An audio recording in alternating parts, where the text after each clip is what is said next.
വിശുദ്ധ യൗസേപ്പ് പിതാവിൻ്റെ വണക്കമാസം 4-ാം ദിവസം. പരസ്യജീവിതം ആരംഭിക്കുമ്പോൾ യേശുവിന് ഏകദേശം 30 വയസ്സ് പ്രായമായിരുന്നു. അവൻ ജോസഫിൻ്റെ മകനാണെന്ന് കരുതപ്പെട്ടിരുന്നു. ജോസഫ് ഹേലിയുടെ പുത്രനായിരുന്നു, ദാവീദിൻ്റെ വിശിഷ്ട സന്താനം.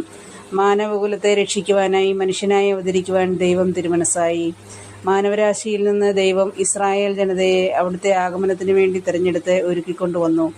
അവിടുന്ന് അബ്രഹാത്തെ തിരഞ്ഞെടുത്ത് അദ്ദേഹവുമായി ഒരു ഉടമ്പടി ചെയ്തു. അദ്ദേഹത്തിൻ്റെ സന്തതിയിൽ ലോകത്തിലെ സകല ജനപദങ്ങളും അനുഗ്രഹീതരായിരിക്കുമെന്ന് പിതാവായ ദൈവം അരുളി ചെയ്തു. അബ്രഹാത്തിൻ്റെ സന്താന പരമ്പരയിൽ നിന്നും ദൈവം യാക്കോബിനെ സവിശേഷമായി തിരഞ്ഞെടുത്തു. അദ്ദേഹത്തെ അനുഗ്രഹിക്കുകയും ഇസ്രായേൽ എന്ന് അഭിസംബോധന ചെയ്യുകയും ചെയ്തു. അദ്ദേഹത്തിൻ്റെ പുത്രന്മാരാണ് ഇസ്രായേൽ ജനത.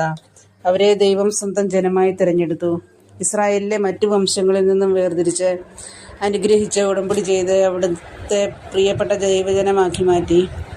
യാക്കോബിൻ്റെ പുത്രന്മാരിൽ നിന്ന് തന്നെ യൂദായെ ലോകപരിത്രാതാവിൻ്റെ വംശമാക്കി ഉയർത്തി. അവരിൽ പ്രധാനി ദാവീദ് രാജാവായിരുന്നു. ദാവീദിൻ്റെ വംശത്തിൽപ്പെട്ട ആളായിരുന്നു നമ്മുടെ പിതാവായ മാർ യൗസേപ്പ്.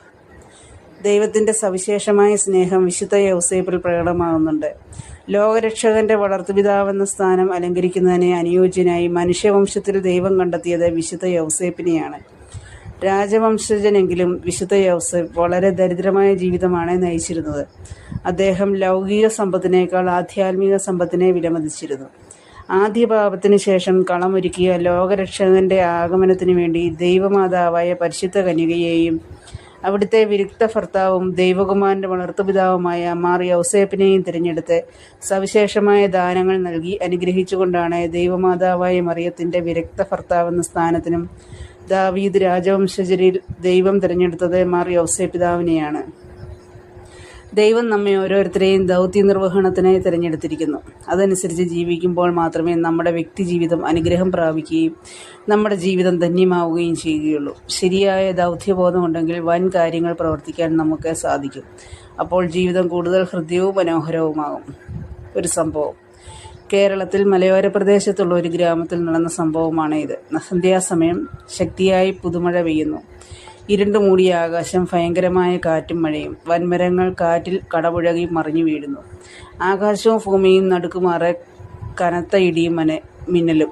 ഇതിനിടെ വീട്ടിലെ 8 വയസ്സുള്ള കുട്ടി മാമ്പഴം പെറുക്കുവാൻ പോയി. ഇടിവാൾ വെട്ടി തഴച്ചു നിൽക്കുന്ന മാവിൽ നീല നിറമുള്ള തീ ആളിപ്പടർന്നു കണ്ട കുട്ടിയുടെ മാതാപിതാക്കൾ വാവിട്ട് കരഞ്ഞു.